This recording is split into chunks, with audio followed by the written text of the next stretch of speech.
Pemirsa PT Jasa Marga Persero Tbk telah melantai di Bursa Efek Indonesia sejak akhir 2007.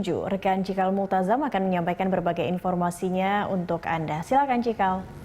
Ya, baik Cakri dan juga pemirsa, sejak IPO di Bursa Efek Indonesia, saham JSMR telah menjadi salah satu primadona pelaku pasar. Kita simak datanya.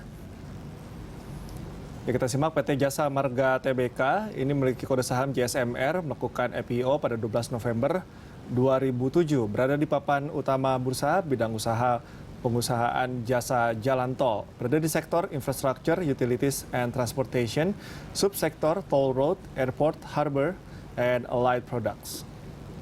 Ya, kita simak untuk pemegang saham JSMR mayoritas sebesar 70% atau sebanyak 5,08 miliar dimiliki oleh negara Republik Indonesia, sementara 30% atau 2,18 miliar ini dimiliki oleh masyarakat.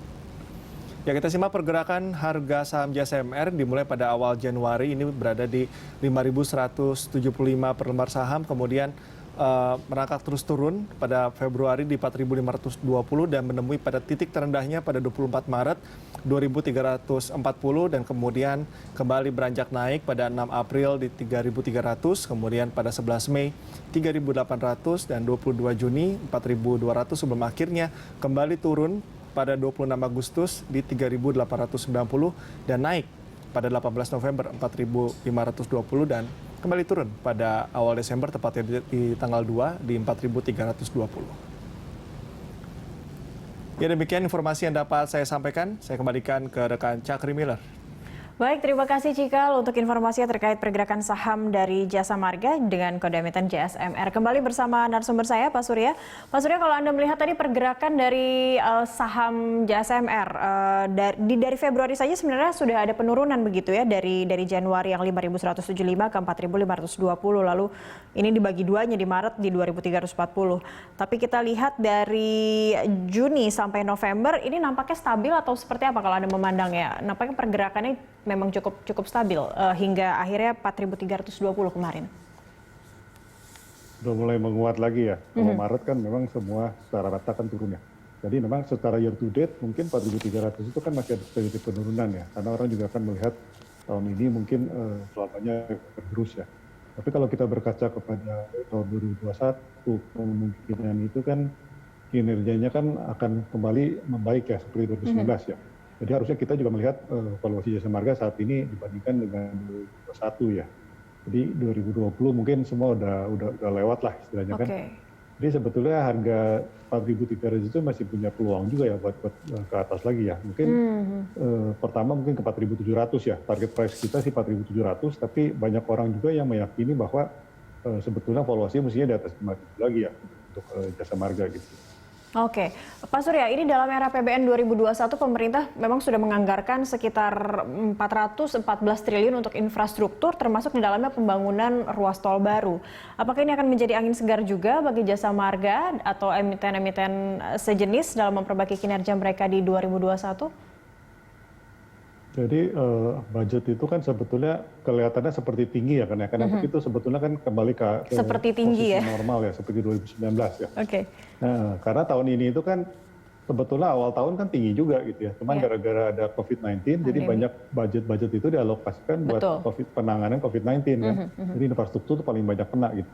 Nah, tahun depan dengan harapan COVID-19 itu sudah mulai reda gitu ya, jadi budget infrastruktur juga kembali naik ya.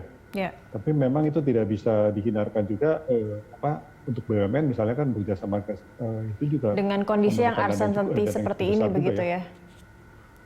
Betul. Capex kalau nggak salah 7,75 triliun ya tahun depan yang untuk Jasa Marga ya.